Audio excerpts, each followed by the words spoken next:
유명한 단편소설 마지막 잎새 저자인 오 헨리가 굉장히 가난하게 자랐습니다. 그러다가 그 가난한 자의 병이라고 옛날부터 알려져 왔던 폐결핵에 걸려가지고 죽어가고 있었는데, 그러자 그의 동료들이 그의 마지막을 지키기 위해서 그 집에 와 있었는데 점점 숨이 멎어가는 것을 보고 그 중에 한 친구가 그의 경의를 표하는 마음으로 그 좁은 하수방을 비추고 있던 가스등 불빛을 점차 심지를 낮추었습니다. 그러자 오엘리가 힘없는 손짓을 하면서 그러지 말라고 이렇게 얘기했습니다. 불을 끄지 마세요. 어둠 속에서 집으로 가는 것은 두려운 일입니다. 사람들 모두 다 어두움을 무서워하고 두려워합니다. 저희 성도들도 마찬가지죠. 그래서 모두 다 빛을 찾습니다. 모든 식물들도 그와 같고 깊은 바다 속에 있는 물고기들도 그렇고요. 또 동굴 속에 들어가 있는 미생물들, 곤충들도 그와 같이 빛을 찾습니다. 우리 인류도 유사일에 빛을 찾아왔습니다. 과연 어떤 빛들이 있습니까? 무엇보다도 첫째로 계몽의 빛이라 하는 게 있습니다. 영어로 표현하면 enlightenment라고 합니다. 불을 밝히는 거죠. 15세기 이탈리아에서 시작된 르네상스가 곧 문예붕이라 이런 용어로 쓰이는데, 그것이 바로 대표적인 예입니다. 그 당시까지만 하더라도 모든 것들, 문화, 또 예술, 철학, 그 다음에 과학, 사상, 이 모든 것들 다 그 교황청의 통제를 받았습니다. 그래서 그 교황청의 지침이나 통제에서 조금이라도 어겨질 경우 곧바로 종교 재판에 회부됐습니다. 그래서 마녀 심판도 있었고요. 금서도 그렇게 해서 생겨났고 그랬습니다.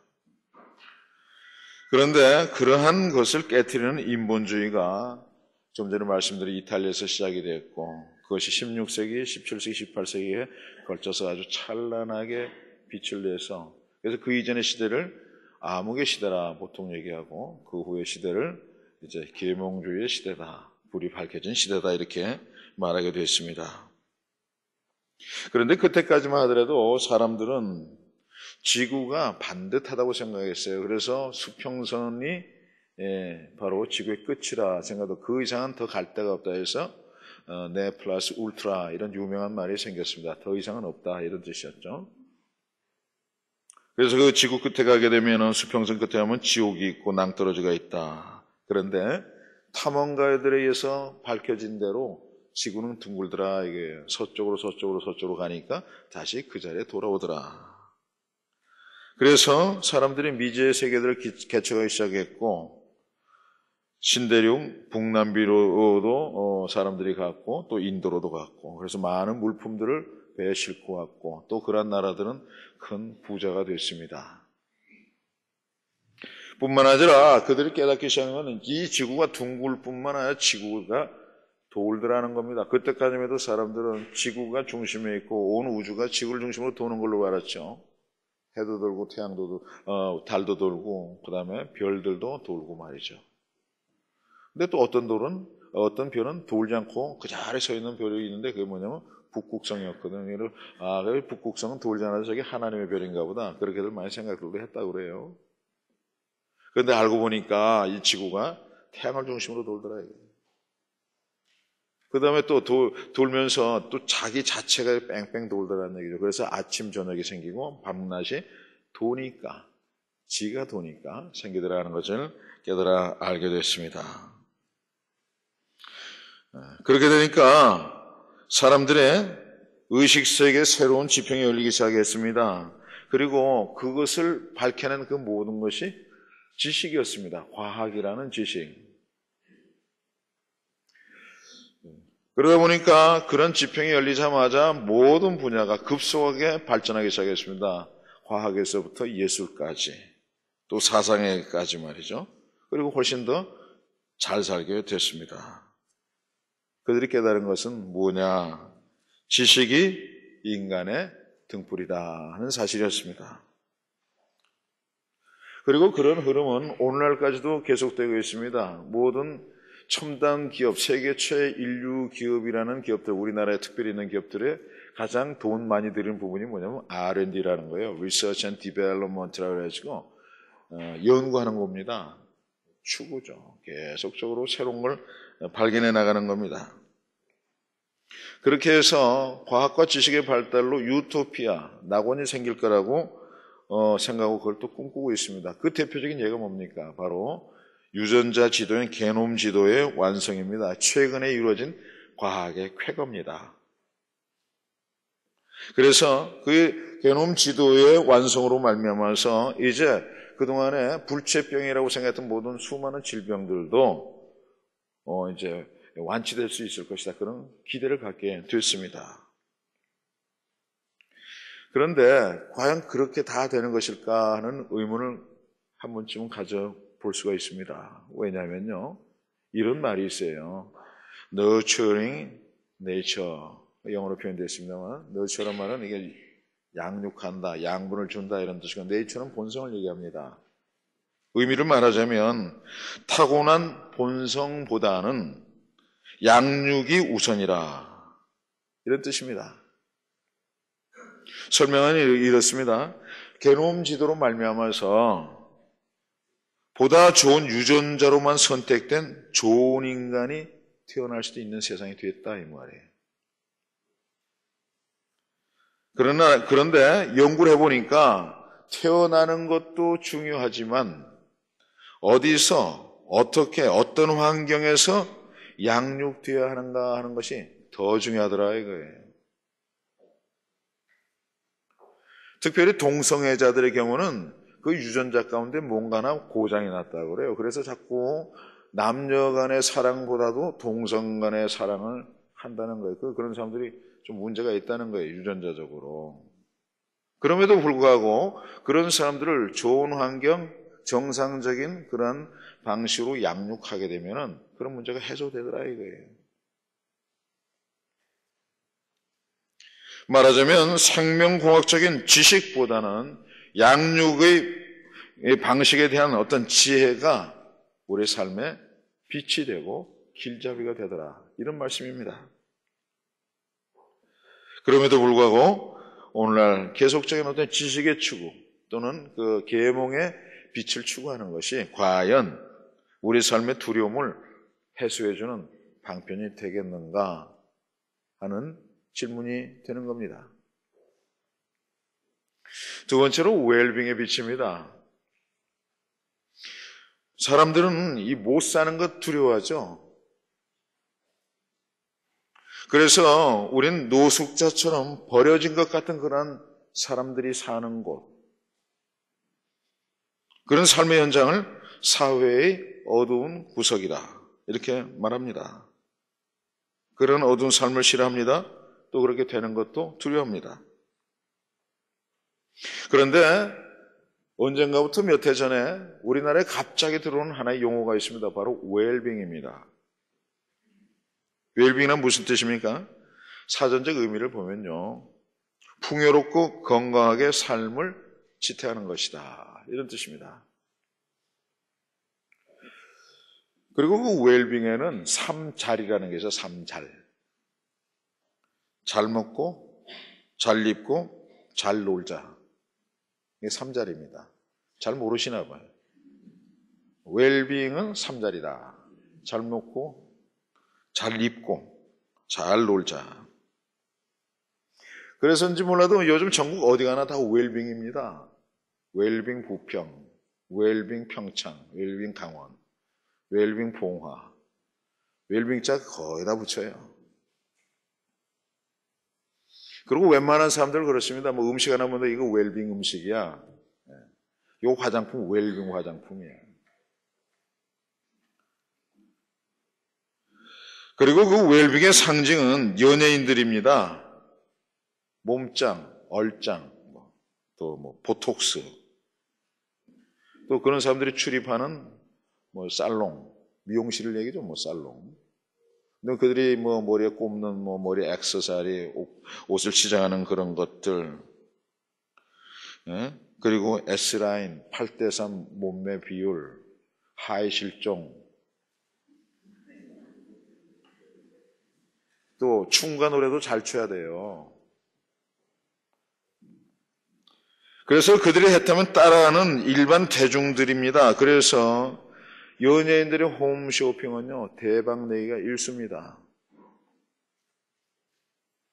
그런 웰빙 풍조는 그걸 따라하는 일반 대중들에게 무언가 의미를 주는 삶의 빛이 되고 있습니다. 안 그러면 따라하겠어요?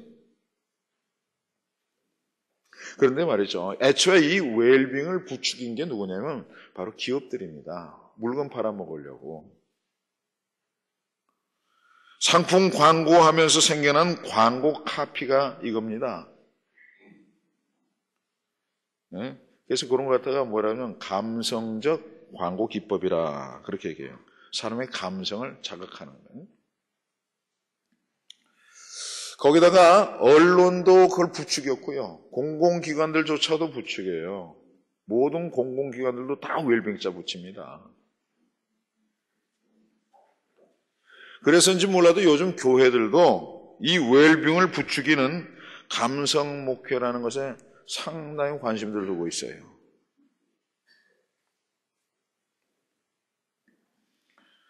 그런데 웰빙의 사전적 정의 가운데 이런 것도 포함되어 있습니다. 인품, 교양, 정신적인 완숙. 이 세 가지가 포함되어 있어야 된다는 겁니다. 말하자면 육체적 건강, 경제적 여유, 그것만으로는 웰빙이 아니라는 겁니다. 그래서 삼잘의 감각적 쾌락, 또 풍요로움, 물질적 풍요로움 이런 것만 쫓는 것은 타락한 쾌락주의라 이렇게 부르는 겁니다. 그걸 일러서 뭐라고 그러냐면요, 이일빙이라고 그래요. 웰빙의 반대말입니다. 영어로 표현이 되어 있으니까 영어로 좀 설명을 해드려야 되는데, 그 사람 완치되고 병에서 일어났어요. 이러면 well 이란 말 써요. get well. 근데 병 들었다, 뭐가 문제가 있다면 ill이란 말 쓴단 말이에요. 아프다, 병 들었다. 그래서 이일빙하면 병든 삶, 흉한 삶 이걸 말합니다. 그런 의미에서 이일빙이나 다름없는 웰빙이 우리의 삶에 어떤 행복의 빛을 주는 그런 것들이 과연 될 수 있느냐? 그런 말씀입니다. 오늘날 웰빙 주택 추구하다가 웰빙의 삶을 추구하다가 푸어하우스 되는 사람들 많잖아요. 자꾸 영어 써서 죄송한데 우리나라에서 지금 쓰고 있는 말들이에요. 나이 드신 분들 잘 모를지 모르는데 푸어하우스라는 게 뭐냐면 집, 이 동네야 뭐 2억도 안 되고 싸지만 말이죠. 뭐 저쪽에 좀 비싼 데가 뭐 한 15억, 최하 뭐 10억 그렇잖아요. 6억, 5억 뭐. 월급쟁이들이 그만한 돈이 어디 있습니까? 그러니까 빚을 내는 거예요. 대출을 한 2억, 3억 이렇게 받죠. 그래가지고 갔다가 그전에 집값이 좋을 때는 괜찮았는데 이제는 집값이 자꾸 떨어지니까 이자 감당도 어렵다는 얘기죠. 200만 원 받아가지고 100만 원씩 이자 내고 하니까 집이 있는 사람이 오히려 좀 가난한 자들이 됐다는 거죠. 웰빙 좋아하다가 이상하게 된 거죠. 아프리카 같은 곳에나 가난한 자 이렇게 푸어한 자들이 있는 줄 알았더니 이 사회도 있다 이 말이에요.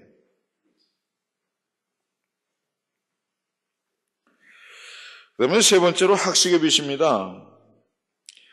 사람들은요 또 무서워하는 게 있는데 이게 뭐냐면 무식하다는 소리 듣는 거, 무지하다는 거, 그거 두려워합니다. 그래서 뭔가 자꾸 새로운 걸 알려고 하는데 그것이 바로 그런 이유입니다. 저희 교회가 이 구성전을 처음 지었을 때 짓고 한 2, 3년 어린이집을 잠깐 그 뒤편에다 한 일이 있었어요. 그때 저희 집사람이 그 어린이집을 좀 운영을 잠깐 했는데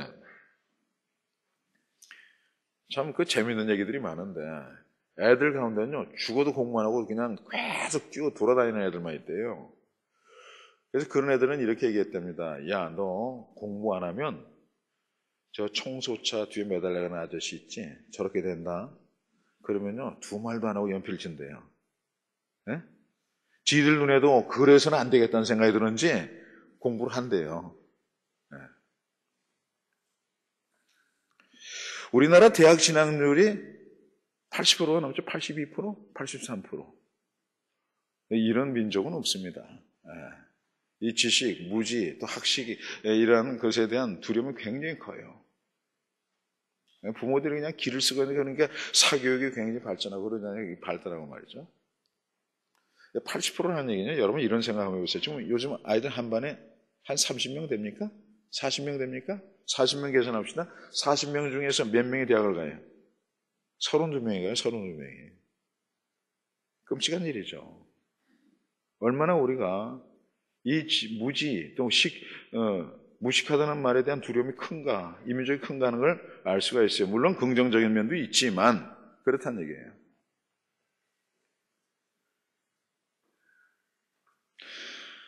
그런데 그 학식이라는 것에 대한 태도가 문제일 수가 있고 그 한 예가 사도행전 17장에 나옵니다. 사도 바울이 에덴의 마르스 언덕에 갔을 때 그곳에서 그 당시에 대표적인 두 철학자 집단을 만나게 되는데 하나는 에피큐리안, 또 하나는 스토아 학파예요. 성경에 나옵니다. 이 에피큐리안은 뭐냐면 쾌락주의자들입니다. 행복이란 게 뭐냐? 행복 쾌락 아니냐? 육체적인 쾌락이 행복이지. 그럼 뭐란 말이냐? 육체적으로 괴롭고 아프고 고달프고 배고프고 그것이 행복이냐? 행복이라는 것은 웰빙인데. 그래서 에피큐리안이 후역의 웰빙 쪽이에요. 그런가 하면 정반대되는 철학자들이 뭐냐면 플라톤, 또 소크라테스 이런 사람들 중심으로 한 훗날의 서양 철학의 주류를 이루게 된 스토아 학파입니다. 그들은 뭐냐? 경건주의예요. 육체는 악한 것이고 우리 속에는 우리 영혼은 선한 건데 이 선한 영혼이 악한 육체에 갇혀가지고 어렵다. 그래서 육체를 계속 쳐서 복종을 시켜야 선한 이데아를 발견할 수 있다. 그게 영지주의가 거기서 나왔어요. 그래서 그노시스라는 게 그렇게 나오고요. 그런 사람들이 있었어요. 그러니까 굉장히 그 당시에는 최고의 학식을 가진 사람들이에요. 그들을 만났습니다. 그 장면이 이렇게 나옵니다. 사도행전 17장 18절로 21절을 봅니다. 어떤 에비구로스와 스토아 철학자들도 바울과 쟁론할세 어떤 사람은 이르되 이 말쟁이가 무슨 말을 하고자 하느냐 하고 어떤 사람은 이르되 이방신들을 전하는 사람인가 보다 하니 이는 바울이 예수의 부활을 전하기 때문이러라. 그를 붙들어 아레오바고로 가며 말하기를 내가 말하는 이 새로운 가르침이 무엇인지 우리가 알 수 있겠느냐. 내가 어떤 이상한 것을 우리의 귀에 들려주니 그 뜻이 무슨 뜻인지 알고자 하노라 하니 모든 아덴 사람과 거기서 나그네 된 외국인들이 가장 새로운 것을 말하고 듣는 것 위에는 달리 시간을 쓰지 않음이더라. 오늘 읽은 이 성경, 방금 읽은 이 성경 본문에 나오는 그 동네 사람들의 특징이 뭡니까? 말하고 듣는 것 위에는 달리 시간을 쓰지 않는 거예요. 말하자면 배운 바들에 대해서 그것을 행동을 옮기는 데 별 흥미가 없는 사람들이더라 이 말이에요. 쓸모없이 너무 많은 학문은 그처럼 위험할 수가 있습니다. 무엇보다 너무 많은 생각들이 있어서 그걸 겹쳐지고 모호해지고 그래서 앞뒤를 분간 못하게 된다 이거예요. 제가 언젠가 한번 말씀드린 것 같은데 남자고 여자고 다르다 그랬잖아요. 남자는 오감으로 살고 여자는 하나의 감이 돼 있잖아요. 직감이란 육감이 돼 있잖아요. 그렇죠? 육감.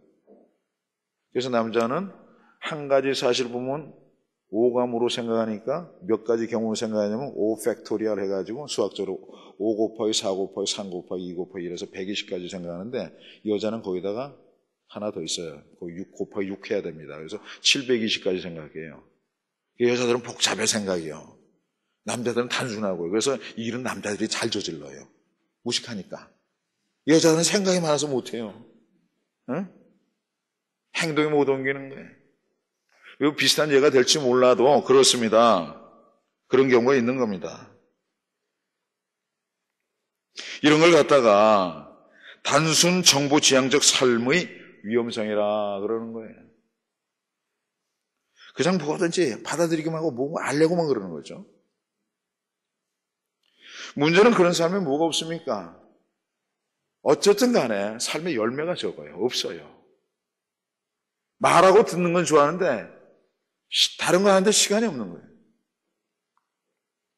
입만 무성한 무화과나무가 그렇다는 거 아닙니까? 어떤 유럽 귀족이 있었는데 이 사람이 받은 유산이 많았어요. 근데 먹고 살 건 뭐 충분하니까 뭘 했냐면 점박이 쥐를 만드는 연구를 했습니다. 그래서 점 있는 쥐를 구에다가 갖다 교배시키고 해서 평생 그것만 하다 죽었어요. 그렇기 때문에 점박이 쥐에 대해서는 아주 박식합니다. 그러나 그런 학식이 우리 인류의 삶에 무슨 빛이 되고 무슨 의미가 있느냐 하는 거죠. 이처럼 인류가 밝혀온 빛들, 곧 계몽의 빛, 웰빙의 빛, 또 학식의 빛, 이런 빛들, 우리 삶에 긍정적인 면도 있지만 결과적으로 그러한 빛이 우리가 가지고 있는 궁극적인 두려움을 제거하는 일에는 전혀 쓸모가 없습니다. 무력합니다. 왜 그렇습니까?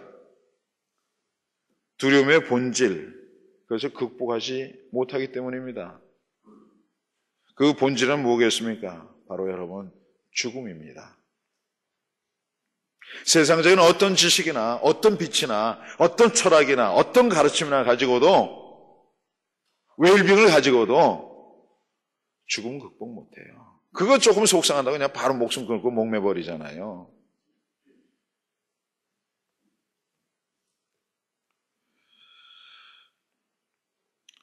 그렇기 때문에 이 죽음이라는 것은 어두움 중에서도 가장 큰 절대적인 어두움이고 그 다음에 궁극적인 어둠입니다. 때문에 세상 빛들, 이것이 마치 빛인 것 같지만 세상을 밝히지 못하기 때문에 오늘 성경에서 뭐라고 하냐면 어두운 빛이라고 그래요. 어두운 빛. 따라서 그 죽음의 두려움에서 우리가 벗어나려면, 또 벗어나게 하려면요, 뭔가 그것에 반대되는 생명의 빛이 있어야 됩니다. 세상의 모든 어둠을 이기고 두려움을 이기는 그런 빛. 그런데 과연 성경에서는 이 생명의 빛을 뭐라고 말씀하고 있습니까? 첫 번째로 여호와 하나님입니다. 시편 27편 1절에 보면 여호와는 나의 빛이요 나의 구원이시니 내가 누구를 두려워하리요. 여호와는 내 생명의 능력이시니 내가 누구를 무서워하리요. 아멘. 여호와는 내 생명의 빛인데 내가 사람을 왜 무서워해야 됩니까? 환경 가운데 다가오는 압박을 내가 왜 무서워해야 됩니까? 내가 죽어서 사망의 음침한 골짜기를 지날 때라도 여호와께서 내 생명을 빛으로 인도하실 텐데 내가 왜 죽음을 두려워해야 됩니까? 세상의 빛으로는 소용없어요. 그러나 여호와는 나의 빛입니다. 그리고 그는 곧 예수라고 그랬어요. 요한복음에 보면 그렇습니다. 말씀이 육신이 되어 우리 가운데 거하시며 우리가 그의 영광을 보니 아버지의 독생자의 영광이요 은혜와 진리가 충만하더라. 나는 빛으로 세상에 왔나니 물은 나를 믿는 자로 어둠에 거하지 않게 하려 함이로라. 아멘. 예수가 바로 하나님, 또 생명의 빛, 그분이시다 그 말이에요. 그는 또한 말씀으로 표현됩니다. 요한복음 1장 1절로 4절의 말씀인데 태초에 말씀이 계시니라. 이 말씀이 하나님과 함께 계셨으니 이 말씀은 곧 하나님이시니라. 그가 태초에 하나님과 함께 계셨고 만물이 그로 말미암아 지은 바 되었으니 지은 것이 하나도 그가 없이는 된 것이 없느니라. 그 안에 생명이 있었으니 이 생명은 사람들의 빛이라. 때문에 예수님께서는 내가 바로 그 빛이라 하셨고 그 빛을 너희가 소유하고 그 빛을 밝히는 등불이 되라 말씀하시는 겁니다. 오늘 본문 34절에 있는 내 속에 있는 빛이란 말 뜻이 그런 것이에요. 지난 그 철야 예배 때 제가 말씀드렸지만은 여러분 심지가 타는 건요 자기를 태우는 거예요. 어떤 사람들은 세상을 밝혀서 자기를 태웁니다. 그러나 예수 믿는 사람은 심지인 우리 자신을 태우기보다도 그 심지를 내드리는 거예요.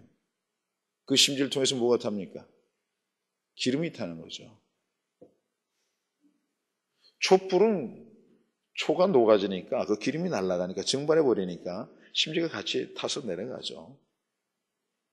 그러나 여러분 호롱불 같은 데다가 기름을 넣고 거기다가 하얀 휴지 종이 같은 것만 이렇게 놔놔도요 휴지가 안 타고 기름이 타요. 예수는 생명의 빛이고 그 빛을 우리 안에 가두어 두는 그러한 등불이 되라는 의미예요. 내 속에 있는 빛이 그겁니다. 우리는 그 빛을 켜서 밖으로 세상에 비추는 등불이어야 한다. 이 말씀입니다. 그렇게 하기 위해서는 오늘 33절에 누구든지 등불을 켜서 우음 속이나 말 아래 두지 않냐고 등경 위에 두나니 이는 들어가는 자로 그 빛을 보게 하려 함이라. 그래야 된다는 거예요. 역설적으로 이건 무슨 뜻입니까? 우리 가운데는 그 등불을 우음 속에 넣어두고 비치지 않는 경우가 너무 많다 이런 뜻이에요. 그래서 그렇게 되지 않도록 하라는 말씀인 겁니다. 내 속에 있는 빛이 어둡지 아니한가 보라 하는 게 그런 뜻이에요. 어둡지 아니한가 보라. 빛이 어둡다. 이상한 얘기죠. 다시 말해서 어두운 빛이 있다 이런 뜻이에요. 과연 무슨 말입니까?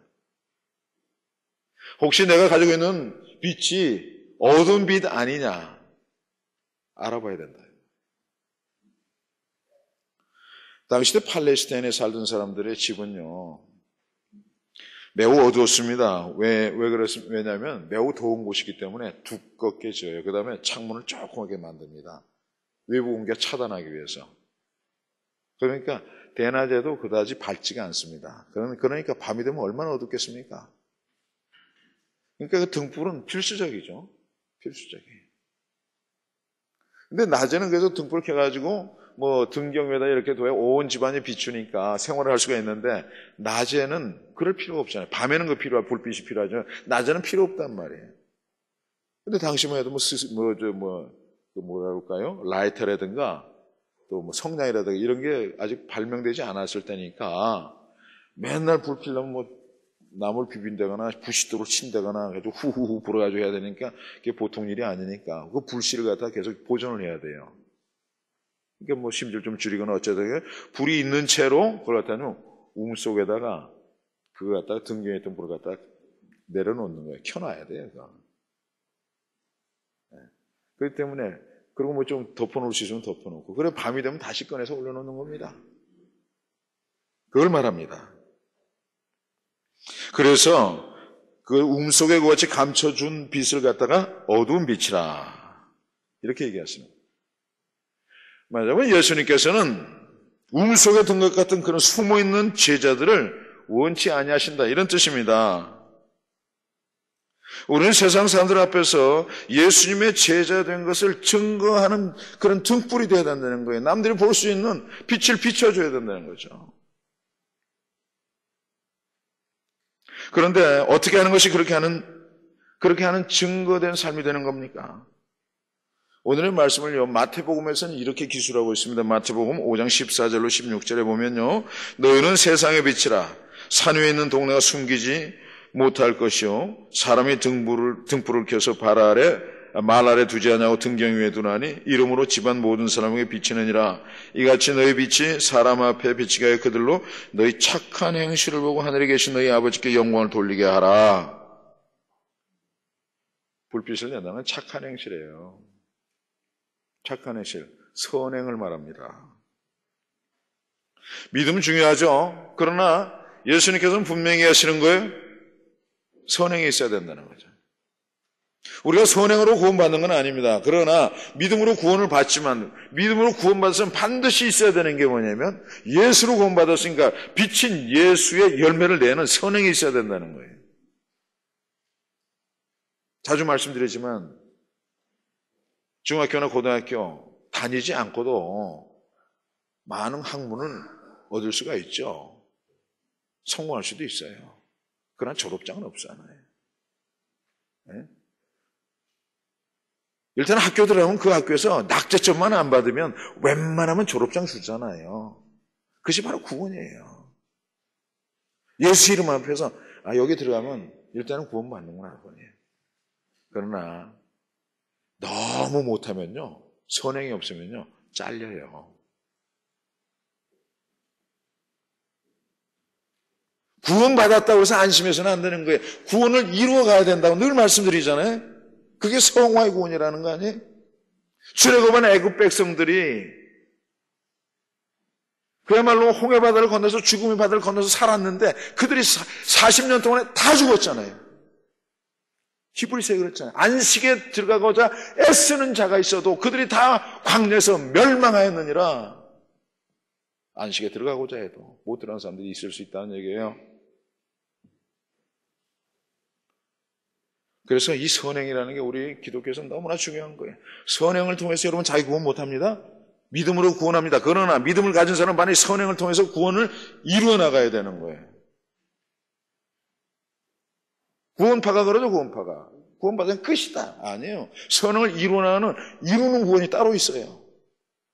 그래서 그걸 세 가지로 얘기한다고 늘 말씀드리잖아요. 뭐예요? 칭의의 구원, 법적인 구원, 신분의 변화의 구원, 그 다음에 성화의 구원, 성품의 변화의 구원이 있어야 된다 그 말이에요. 애를 써야 된다는 얘기죠. 몇 점짜리가 될지는 상관없어요. 웬만하면 다 합격입니다. 그래야 영화로운 구원 동참하게 된다. 칭의, 성화, 영화 이 세 가지가 구원의 3단계. 선행이 중요합니다. 그것은 바로 그렇게 하는 것이 바로 등불을 등경 위에 두는 그런 것이라는 말씀이에요. 그것은 그렇게 하는 것이 바로 어두운 빛이 아니라 어둡지 아니한 빛이라 이런 뜻입니다. 오늘 본문의 말씀이 그런 뜻이에요.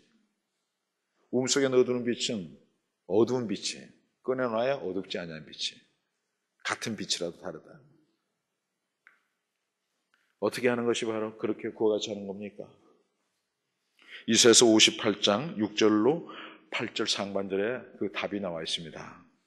내가 기뻐하는 금식은 흉악의 결박을 풀어주며 멍의 줄을 끌어주며 압제당하는 자를 자유케 하며 모든 멍에를 꺾는 것이 아니겠느냐. 또 줄인 자에게 내 양식을 나누어주며 유리하는 빈민을 집에 들이며 헐벗은 자를 보면 입히며 또 내 골육을 피하여 스스로 숨지 아니하는 것이 아니겠느냐. 그리하면 내 빛이 새벽같이 비칠 것이며. 아멘. 이것이 바로 빛을 비추는 삶인 겁니다. 그런데 이 말을 듣는 이사야 선지자 당시대 사람들을 어떻게 살았습니까? 금식과 같은 종교적 행위 충실했습니다. 그리고 그것으로 인해서 오늘날로 보면 예배는 열심히 다니는 거예요. 그러면서 선행은 하나도 없는 것처럼 하나님께 모든 거 다 했으니 나는 끝났다 이런 사람들이 있었어요. 그러나 하나님께서는 그들에게 말씀하셨습니다. 그건 가짜다. 그건 위선이다. 그건 엉터리다. 그건 껍질이다. 이사야서 58장 3절로 5절에 그들의 주장과 하나님의 응대가 이렇게 나옵니다. 우리가 금식하되 어찌하여 주께서 보지 아니하시오며 우리가 마음을 괴롭게 하되 어찌하여 주께서 알아주지 아니하시나이까. 보라, 너희가 금식하는 날에 오락을 구하며 온갖 일을 시키는도다. 이 하나님이 말씀하시는 거예요. 그런데도 있어요. 둘 다 예수를 믿어요. 근데 주인은 교회를 가고 일 시키는 사람은 당신 일해? 그러고 자기인 거예요. 주일날 가면 문을 닫아줘야지. 종업원은 교회 가지 말라고 그러고 자기만 가요. 여러분 이게 가짜라는 얘기예요. 이게 위선이라는 겁니다.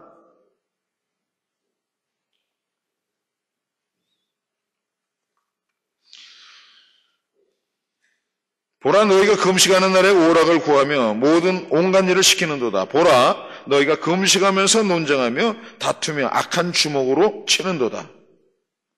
너희가 오늘 금식하는 것은 너희의 목소리를 상달하게 하려는 것이 아니니라. 이것이 어찌 내가 기뻐하는 금식이 되겠으며 이것이 어찌 사람이 자기의 마음을 괴롭게 하는 날이 되겠느냐. 그의 머리를 갈대같이 숙이고 굵은 배와 재를 펴는 것을 어찌 금식이라 하겠으며 여호와께 연락될 날이라 하겠느냐. 어떤 철도 감시원이 철도 사고의 책임을 물어서 재판장에 서게 됐습니다. 사고 경위는 뭐였냐면 감시를 하다 보니까 철로 위에 위험한 물건이 놓여 있었어요. 근데 막 기차가 돌아오니까 정지하라고 램프를 막 돌렸는데도 그냥 지나가서 사고가 나는 거예요. 그러자 재판장에 서게 되는데 판사가 세 가지를 질문했습니다. 하나는 순찰을 돌았습니까? 예, 돌았습니다. 또 하나는 램프를 소지하고 있었습니까? 예, 소지하고 있었습니다. 세 번째는 그 램프를 기차가 멈추도록 흔들었습니까? 예, 흔들었습니다. 그래서 판사가 판결했습니다. 무죄입니다. 그런데 이 기관사가요, 무죄 방면되면서 돌아나면서 혼잣말로 이렇게 중얼거렸어요. 기름이 없어서 꺼진 램프였는데 판사가 멍청해서 그건 묻진 않네. 여러분, 위선이란 게 그런 거예요. 램프는 들긴 들었는데 그 안에 기름이 없어서 불이 없는 거예요. 그런 것 또한 어두운 빛입니다. 하나님이 기뻐하시지 않는 그런 빛입니다. 등불입니다. 사랑하는 성도 여러분, 우리가 등불을 켜는 것은 많은 사람들이 그것을 볼 수 있도록, 그래서 인생의 두려움을 피해갈 수 있도록, 그래서 위로를 얻고 행복을 얻을 수 있도록 하기 위한 거예요. 내 믿음만 내가 보존한다고, 내 속에 생명의 빛을 감춰뒀다고, 이것이 내 보물이라고 나만 홀로 쥐고 있는 건 이건 아니에요. 또 어떤 사람은요, 속에 기름도 없고 불도 없으면서 있는 척하고 빈 램프 갖고 흔들고만 있어요. 이것도 아니에요. 둘 다 어두운 불이에요.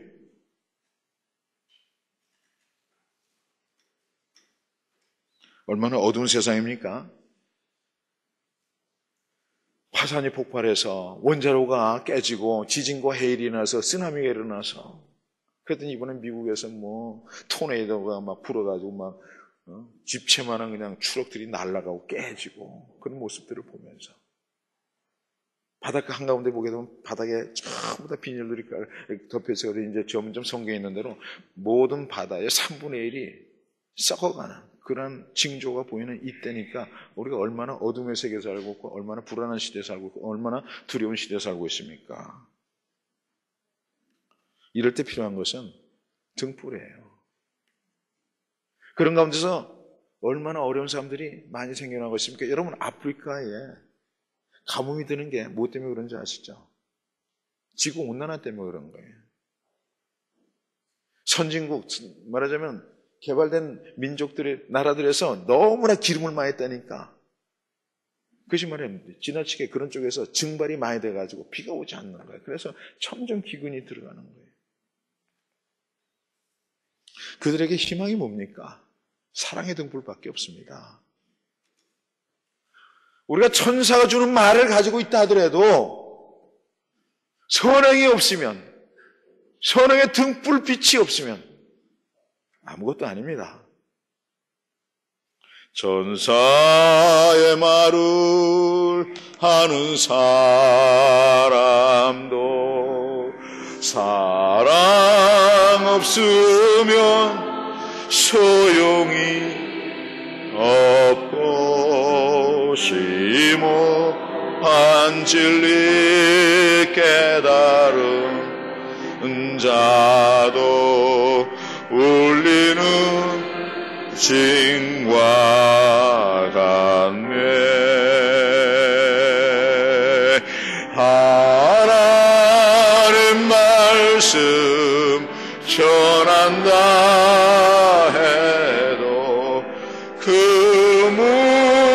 무슨 소용있나.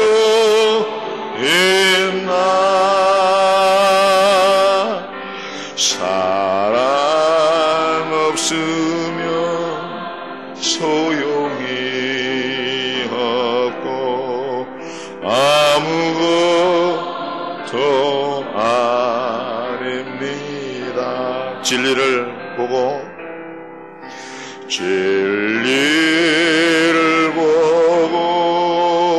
기뻐합니다. 무례와 사실 품지 않으며 모든 것 믿고 바라는 사랑 모든 것 덮어주네.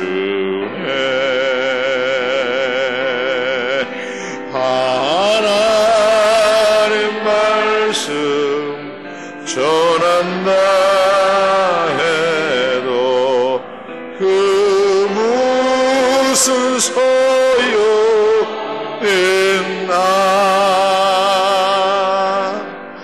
사랑 없으면 소용이 없고 아무것도 아닙니다. 지금은 희미하게 보이지만 지금은 희미하게 보이나 그때는 주를 맞대고 보리. 사랑하는 자를 하나님이 알아주십니다. 알고 계시듯 우리도 주를 알리. 하나님 말씀 전한다 해도 그 무슨 소용있나.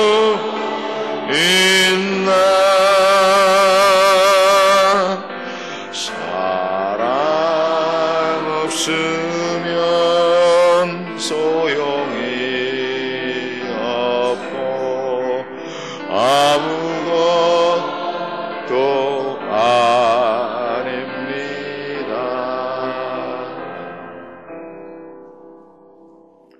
옛날에요, 전기가 일반화되지 않았을 때 거리의 가로등은 가스등이었습니다.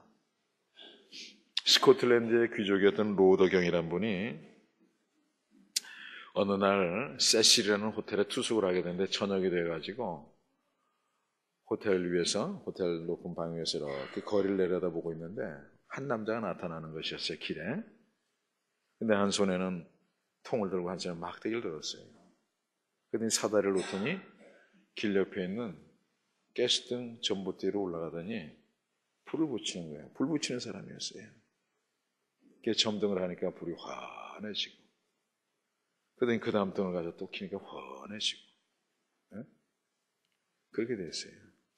그게 참 아름답더래요. 얘기하다가 생각이 나는데 요 앞에, 우리 교회 앞에 요 앞에 그 가로등이 하나 꺼진 지가 몇 달 돼요. 제가 몇 번 신고를 했거든. 그 전에 신고하면 바로 오더니 안 와요. 그 가로등이 있으니까 좀 지나는데 어둡고 좀 위험하고 안 좋아요. 그 며칠 전에 보다가 제가 화가 났어요. 소위 말해서 성질이 났습니다.